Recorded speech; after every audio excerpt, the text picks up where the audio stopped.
black women are still 2.5 times more likely to die in childbirth. Yep. If you say, I'm happy to keep it that way, then we're just accepting nonsense. So you have to stay individual, you have to stay highlighted, you have to be able to say, yes, on one side, you know what I mean, let's level the playing field, but on the other side, I'm still me, I'm still the individual. So it kind of sits on So you need both our sides. people to be in better places so that they themselves can make sure that people of like colour, like position are treated or given that fair opportunity. You know when they say about if the doors are not being let open for you, you make your own door. So we You need people to crack the ceiling and build a hatch and then let down the ladder to allow the next generation. And that's my let it burn. To access. However, if you go to somewhere like Scunthorpe and do the MT podcast there, bro. Huh? All right. You know, the thing is, there was something Buddy said earlier that, and you sort of touched on it as well, where you was talking about the generations, and I don't know, we keep mentioning Rain, but Rain being able to say his history, his heritage, and I think Buddy was talking about it in America and why they say that they're Black American. But the reason why they don't know their heritage is because of slavery. Remember, a lot of them descendants of slavery, so they don't have that history to be able to go back. Yeah, so when you I was look getting onto that. So when you look at the situations like Kim saying when he's talking about in Ghana, and you could even go back as far as to say all of our countries, realistically, we would be able to trace back at least 4 or 5 generations, if not further than that. If your great grandparents are still there or your grandparents are still there, you can trace their history and then their history and then their history. You should still be able to do that. It will be difficult for people in our future, let's say about 5, 6 generations, when the melting pot has melted and you have different countries, which we talk about people being from, I mean, Tonga was talking about Guyana and Jamaica. Yeah, it's gonna be a much more mixed up melting pot, and then places will get lost in the melting pot and it will become Black British. But at what point are they just gonna be British? And that's my concern. For those that would wanna be British and wanna fly that flag and say, this is my flag, I don't think it's ever gonna get to the point where they will be able to do that. Personally, that's just my thing. I think they're just gonna be Black British or Black wherever they're from. I think what you just said, there will be a point where we are, like the only time it comes to that point is when I suppose when, like Citrus said, when we stop seeing colour. However, there is going to come a point where our kids are going to be British. I mean, as much as Rain wants to teach his son the national anthem and everything Jamaican, they're going to be British, because it's only so long that it's going to keep on going, because there'll come a time where our children are going to say, well, back home is here. Back home is going from Tottenham to Leighton. And they won't be wrong. But they won't be wrong. But then that'll be the same as the Americans then. Because what it is, the reason why America doesn't, slavery is a thing, but they can't trace their lineage back past through slavery. It almost stops at slavery. Yeah. Or starts. Yeah. Depends on how you look at it. So and you know what, maybe there is a point, maybe there's a thing of we need to start with our kids to keep the Nigerian, the St. Lucian, the Jamaica, is be teaching them, right, you've got to go back to that country to be successful. Maybe that's the way to deal with it. Well, it's what you said and what your dad did, and that's why I rate it so high, to be fair.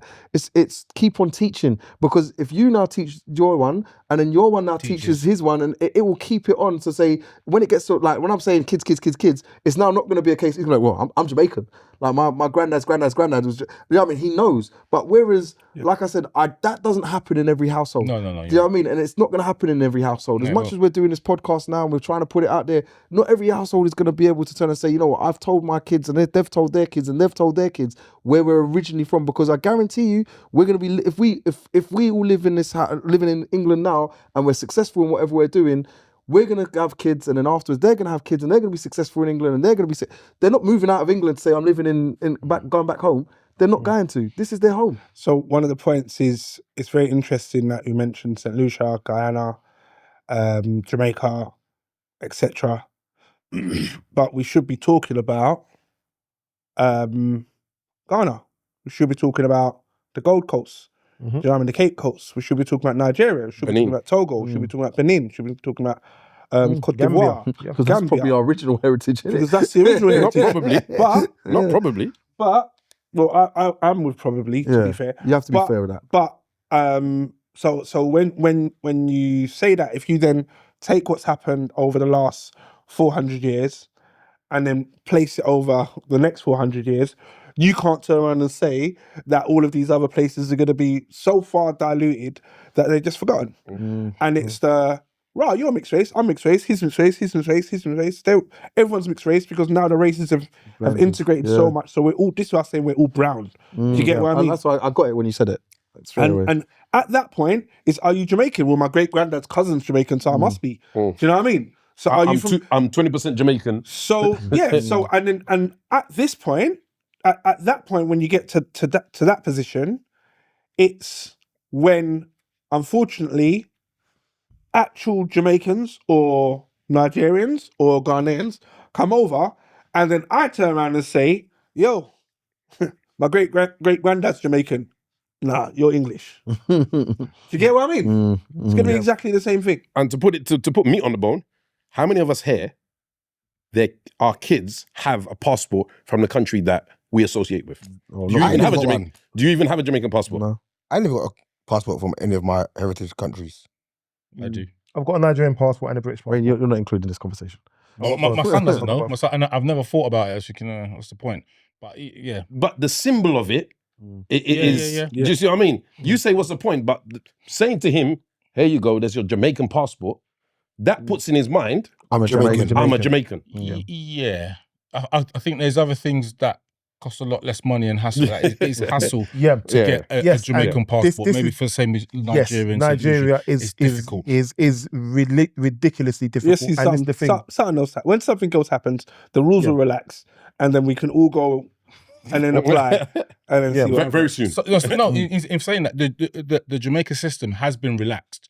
I think the new not the new prime minister, the old prime minister that's been sworn in again for a second term, he's made it easier for English people who are in England who have Jamaican heritage to get passports for whatever reason. I don't know why, but it will happen. It will happen to all the other countries, and when that time happens, just get it. The thing is that it's going to cost 150 or 100 or whatever pounds to do it.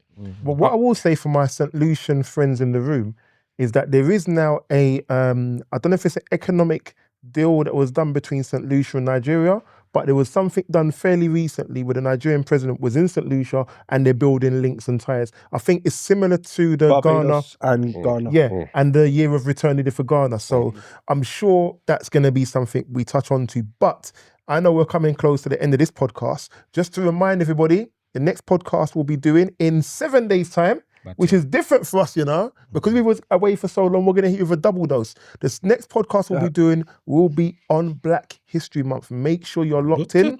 We're going to be on YouTube, Instagram, TikTok. Make sure you're following us, the Empty Podcast. Everything is live on there. It's all bubbling up right now. You'll have to go on the socials to see what's going on. There's a lot going on right now. Yeah.